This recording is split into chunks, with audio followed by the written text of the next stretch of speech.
Hello friends, welcome to my YouTube channel essential radiology.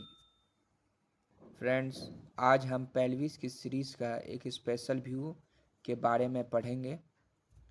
बाउथ hip frog leg lateral view. इसमें हम लोग indication, patient positioning, centering point और exposure factor के बारे में पढ़ेंगे। Friends, frog leg lateral view होता क्या है, पहले इसके बारे में जान लेते हैं। It is a specialized X-ray view of the pelvis and hip joints। मतलब ये pelvis और hip joint का special view है, where the legs are positioned as if a frog, with the hips flexed and externally rotated।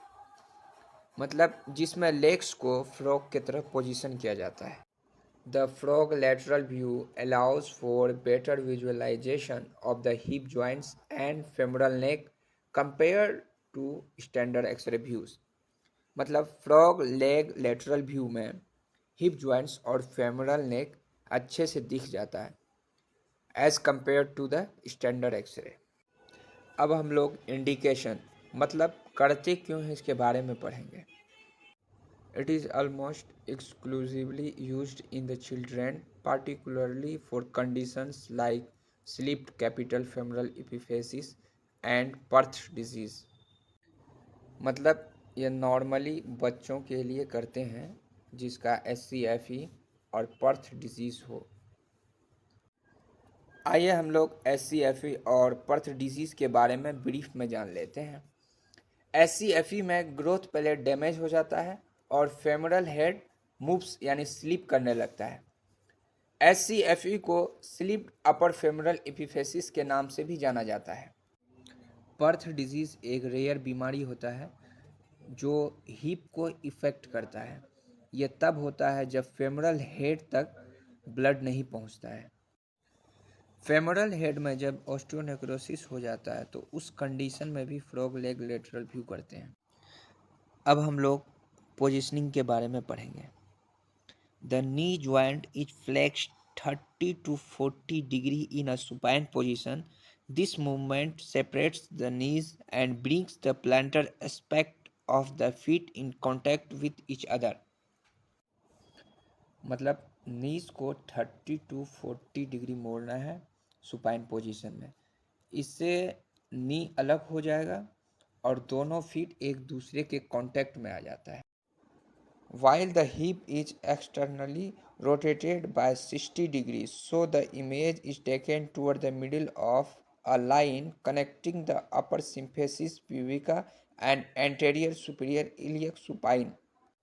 जबकि hip को 60 degree बाहर की ओर rotate किया जाता है ताकि इमेज सिम्फेसिस प्यूबिका और एंटीरियर सुपीरियर इलियक स्पाइन को लाइन के मिडिल में ले जाया जा सके। The limbs are supported in the position by pads and sandbags। मतलब पेशेंट के लिम्ब को सपोर्ट देने के लिए पैड और सैंडबैग का यूज़ करना है। इसके बारे में आगे इमेज के थ्रू समझाएंगे जिससे आप लोगों को समझ आ जाए। Gonad protection must be correctly applied according to local protocol.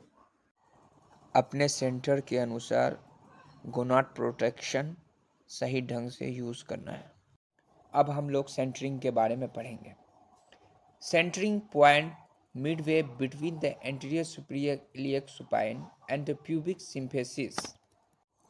Centering point जो है वह anterior superior iliac spine and pubic symphysis के बीच में होना चाहिए। Collimation superior to the iliac crest, inferior to the proximal third of the femur, lateral to the skin margin।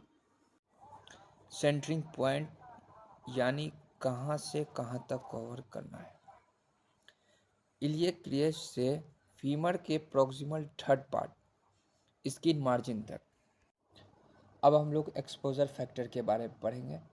तो 63 से 70 kVp और 2 से 5 mAs देना है। It can very upon the patient thickness. ये पेशेंट के थिकनेस पर डिपेंड करेगा।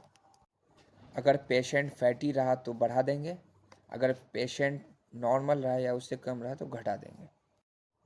FFD, focus to film distance, यानी फोकल स्पॉट से इमेज रिसेप्टर की दूरी जो है वो 100 सेंटीमीटर होना चाहिए। यानी centre of the X-ray tube, यानी एक्सरे ट्यूब का जो सेंटर है वहाँ से इमेज रिसेप्टर यानी कैसेट की दूरी कितनी होनी चाहिए? 100 सेंटीमीटर। मैंने एक साइड में इमेज दिया है, वहाँ से भी देख सकते हैं। मैंने इमेज के थ्रू समझाने की कोशिश किया है इसमें कि नी फ्लेक्स्ड है 15 डिग्री पे और 60 डिग्री पे फ्रॉग लेग पोजीशन जैसे बनता है। यहाँ पे आप लोग देख सकते हैं कि हमने पोजीशनिंग कैसे किया है और सेंटरिंग रे कैसे आ रहा है एक्सरे बीम का। इस इमेज में आप फ्रॉग लेग लेटरल व्यू का एनाटोमी के बारे में पढ़ सकते हैं। इसमें जितना हो सकता था मैंने अपने हिसाब से इसमें एनाटोमी को ब्रीफ में बताया है। अगर वीडियो अच्छा लगे तो लाइक शेयर एंड सब्सक्राइब कर दीजिएगा।